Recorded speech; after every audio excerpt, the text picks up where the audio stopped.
Imagine having such a low self-esteem that there is video evidence of everybody surrounding you talking about what an abject failure you are.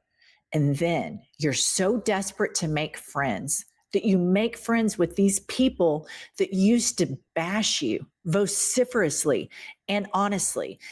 That is convicted felon Donald Trump's life, his running mate, and his cabinet. Kylie, play the first clip. I'm a never Trump guy. I never liked him. There is definitely an element of Donald Trump's support that has its basis in racism or xenophobia. I know who I'm going to vote for. I'm definitely not going to vote for Trump because I think that he's projecting very complex problems onto simple villains. But I've noticed this willingness from people who think a lot like I do that, look, we told you so. To all these white working class voters, we told you so. We told you that Trump was going to be a terrible candidate. We told you that you were an idiot if you voted for him. And in now deleted tweets, J.D. Vance called Trump reprehensible. Fellow Christians, everyone is watching us when we apologize for this man. Lord help us, Vance wrote. Privately, Vance was even more critical, messaging a friend that Trump could be, quote, America's Hitler. Right. Go ahead. It's so insane to me that he had those moments of clarity. He knows better. But is he so drunk on power? He has so few convictions that he thinks that now all of these things that he said that were absolutely correct, that he's willing to just break himself morally. And Donald Trump, do you know why Donald Trump is friends with all these people? Because his whole life, he's never had friends and everyone's hated him. So if he didn't have people that used to hate him that now kiss his ass, he would be completely alone in this world. His self-esteem is so low. He looks up at beta males, in my opinion. I also think that for convicted felon Trump, in some way, it's kind of like, see, look, I made you kneel. I made you death kneel to me. It's like a power play in his mind. Like, you used to hate me and said terrible things about me, and now look at you in your death kneel. All right. Next up, we have the Secretary of State, Lil Marco. Will never quit. I will never stop until we keep a con man from taking over the party of Reagan and the conservative movement. You have a leader that emerges and basically says, don't put your faith in yourselves, don't put your faith in society, put your faith in me. I'm a strong leader, and I'm going to make things better all by myself. This is very typical. You see it in the third world. You see it a lot in Latin America.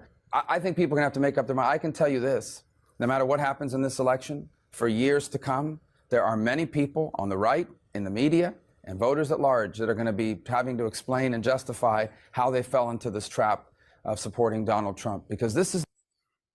Yeah, Lil Marco, I look forward to that day where you have to explain what a cowardice, spineless pussy that you are, that you couldn't bend the knee quick enough. And the minute you get this position, a very serious position as Secretary of State, you immediately do all the horse shit, chicken shit, bullshit, personal vendetta orders that a raving lunatic convicted felon wanted you to do. I'm longing for the day that you're in a padded cell in a straitjacket explaining the moral and mental gymnastics that you went through to get to where you are now. Next up, RFK Jr. Right about Trump. Quote, the way that you build a truly vicious nationalist movement is to wed a relatively small core of belligerent idiots to a much larger group of opportunists and spineless fellow travelers whose primary function is to turn a blind eye to things. We may not have that many outright Nazis in America, but we have plenty of cowards and bootlickers, and once those fleshy dominoes start tumbling into the Trump camp, the game is up. Wow. Sounds like he had some clarity at some point. And you look at what Trump has said about Kennedy and what Kennedy has said about Trump, and now they're like moths to a flame. it's the lack of character, the lack of ethics, the lack of morals to only enrich yourself politically, monetarily. These people are without any character. They are not decent. They are not serious. You have Robert Kennedy Jr., his family is sounding the alarm. It is so wild to me to watch the insults that sling and then everybody's fine. I don't know about you, but if somebody talked about me the way these people have talked about Trump, they would not be in my life. They would be nowhere around. And I hadn't thought about that. What you said about, I broke you. You said all that about me and I broke you. So now come kiss the ring. I mean, that's like a, wow, mind blown. Well, and it's on brand with MAGA. The cruelty is the point. Mhm. He likes that. He loves that. Behind Lil Marco and RFK Jr.'s back, he's probably like, this guy's such a fucking nut. Michael Cohen has told us this when he's been on our podcast, that at Trump Tower in 2016, he had all the crazy evangelical Bible thumpers there praying over Trump. And they get in the elevator and he looks at Michael and says, can you believe all those people believe that shit? Right. And they go up to the penthouse. Okay. Next up, we have Russian spy Tulsi Gabbard.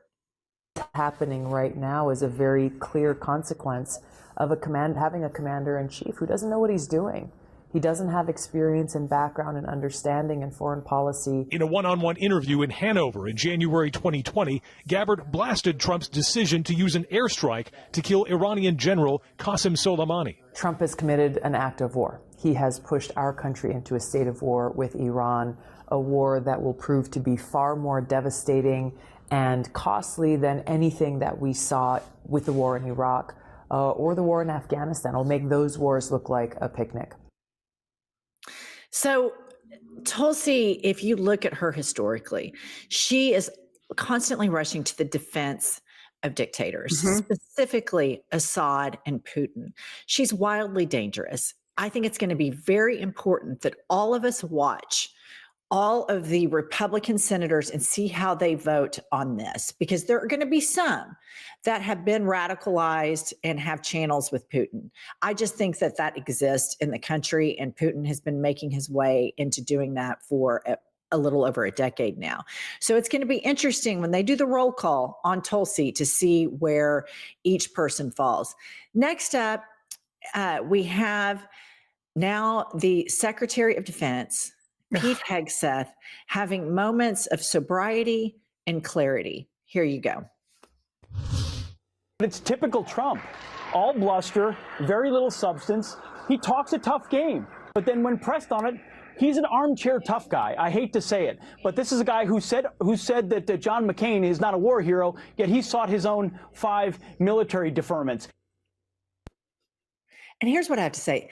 That motherfucker right there, Pete Hegseth, has a moment of clarity. He stands up for John McCain, and he rightfully calls Trump an armchair strongman. And that's exactly what he is.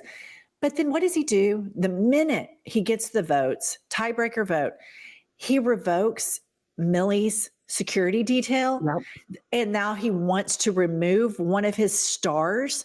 And it's like, all of the people, and we live in this red state where everybody's like, support our troops, patriots. When they do the national anthem, it is like a religious experience. And they stand for this bullshit. The Republicans always betray the troops.